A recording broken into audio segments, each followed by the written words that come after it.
Hello friends, അസ്സലാമു അലൈക്കും. Welcome back to my channel. നമുക്കിന്നൊരു അടിപൊളി ബ്രോസ്റ്റഡ് ചിക്കൻ ആയാലോ? നിങ്ങളുടെ വീട്ടിലുള്ള സാധനങ്ങൾ മാത്രം മതി. അപ്പം നമുക്കിങ്ങനെ ഉണ്ടാക്കുന്നത് നോക്കാം അല്ലേ. ആദ്യം അതിനാവശ്യമായിട്ടുള്ള ചിക്കൻ കഴുകി വൃത്തിയാക്കി വെക്കുക. അത് നന്നായി കൂർക്കൊണ്ട് കുത്തി കത്തി കൊണ്ട് വരയെ ചെയ്ത് സെറ്റാക്കി വെക്കണം. എന്നാൽ മാത്രമേ അത് നമ്മൾ ചെയ്യുന്നതൊക്കെ അതിൻ്റെ അകത്തോട്ട് പിടിക്കുകയുള്ളൂ. അതിനുശേഷം നമുക്കൊരു ബൗൾ എടുക്കാം. അതിലോട്ട് ഒരു അര കപ്പ് പാലൊഴിക്കണം. പിന്നെ ഒരു ടീസ്പൂൺ വിനാഗിരിയും ഒഴിച്ച് നന്നായിട്ട് മിക്സ് ചെയ്ത് വെക്കുക. അതാണ് ബട്ടർ മിൽക്ക് സെറ്റ് ആവുള്ളൂ. അതിനുശേഷം നമുക്ക് കുരുമുളക് ക്രഷ് ചെയ്തോ അഥവാ നമുക്ക് കുരുമുളകിൻ്റെ പൊടി ഉണ്ടെങ്കിൽ അതായാലും ഒരു ടീസ്പൂൺ ഇടാം.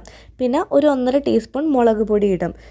മുളക് അധികം ഇഷ്ടമല്ലാത്തവരാണെങ്കിൽ ഒരു അര ടീസ്പൂണോ ഒരു ടീസ്പൂണോ ഒക്കെ ഇട്ടാൽ മതി. ആവശ്യത്തിന് ഉപ്പിടാം. ഞാനിവിടെ ഒരു ടീസ്പൂൺ ഉപ്പാണ് ഇടുന്നത്. പിന്നെ വെളുത്തുള്ളി ചതച്ചത് ഒരു ടീസ്പൂണോളം ഇടണം. പിന്നെ സോഡാപ്പൊടി ഒരു നുള്ളു സോഡാപ്പൊടി ഒരു 1/4 ടീസ്പൂണിലും താഴെ സോഡാപ്പൊടി ഇടുക. 2 ടീസ്പൂൺ വിനാഗിരി ഒന്നും കൂടി ഒഴിച്ചിട്ട് നല്ലതുപോലെ മിക്സ് ചെയ്ത് വെക്കുക. നമ്മുടെ ചിക്കനെല്ലാം ഇതിനകത്തോട്ട് സെറ്റ് ചെയ്ത് വെക്കണം. നല്ലപോലെ മുങ്ങിക്കിടക്കുന്ന രീതിക്ക് വേണം വെക്കാനായിട്ട്. നല്ലപോലെ എല്ലായിടത്തോട്ടും ഇതിൻ്റെ എല്ലാം എത്തിച്ച് നല്ലപോലെ മുങ്ങി വെക്കണം. അതിനുശേഷം നമുക്ക് 4 മണിക്കൂറോളം 4-5 മണിക്കൂറോളം ഫ്രിഡ്ജിലാണ്, ഫ്രീസറിലല്ല, ഫ്രിഡ്ജിൽ വെക്കാം. അതിനുശേഷം നമുക്ക് കാണാം 4 മണിക്കൂറിന് ശേഷം അതിനുശേഷം പൊടികളൊക്കെ ഉണ്ടാക്കണം. അപ്പോൾ ഈ ചിക്കൻ നമ്മൾ ഫ്രൈ ചെയ്യുന്ന സമയത്ത് മാത്രമേ ഈ പൊടികളൊക്കെ ഉണ്ടാക്കാവുള്ളൂ കേട്ടോ. ബൗളെടുക്കാം. അതിനുശേഷം നമുക്ക് മൈദ, 1 കപ്പ് മൈദയും ഒരു 2 ടീസ്പൂൺ കോൺഫ്ലവറും ഇടാം.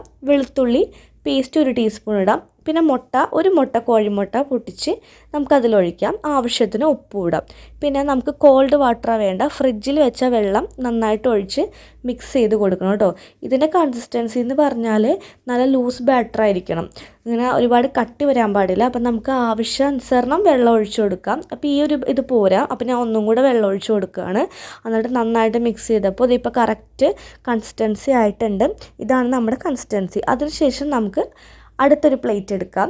അതിലോട്ട് നമുക്ക് ഒരു അര കപ്പ് മൈദ ഇടണം. കോൺഫ്ലവർ ഒരു 2 ടീസ്പൂൺ കോൺഫ്ലവർ ഇടാം. പിന്നെ മുളക് പൊടി അത് എരിവിന് അനുസരിച്ചിടാം. ഞാൻ 2 ടീസ്പൂണാണ് ഇടുന്നത്. നിങ്ങൾക്ക് നിങ്ങളുടെ എരിവിനനുസരിച്ച് ഇടാം. പിന്നെ ആവശ്യത്തിന് ഉപ്പ് ഞാൻ ഒരു 1 ടീസ്പൂണോളം ഉപ്പിട്ടിട്ടുണ്ട്. അത്യാവശ്യം നല്ലതുപോലെ തന്നെ മിക്സ് ചെയ്ത് നിങ്ങൾ വെക്കണം.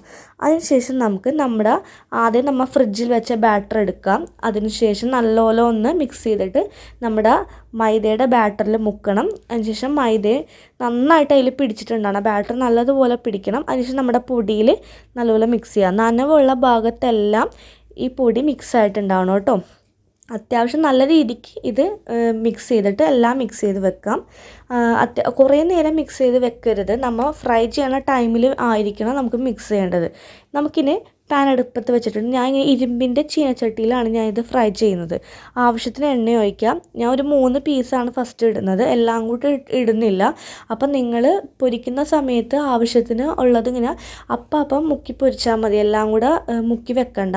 നിങ്ങൾ ആദ്യം ബാറ്ററിൽ മുക്കി പൊടിയിൽ മുക്കി പൊരിക്കുമ്പോൾ നല്ലോണം ശ്രദ്ധിക്കണം.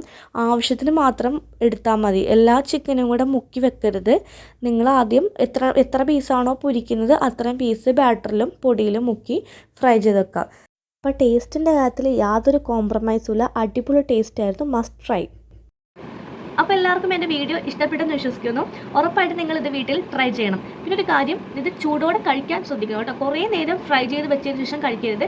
ഇത് ചൂടോടെ കഴിക്കാൻ നിങ്ങൾ ശ്രദ്ധിക്കണം. അപ്പോൾ എല്ലാവരും മസ്റ്റായിട്ട് ട്രൈ ചെയ്തതിന് ശേഷം കമൻറ്റ് ബോക്സിൽ നിങ്ങളുടെ അഭിപ്രായങ്ങൾ രേഖപ്പെടുത്തണം.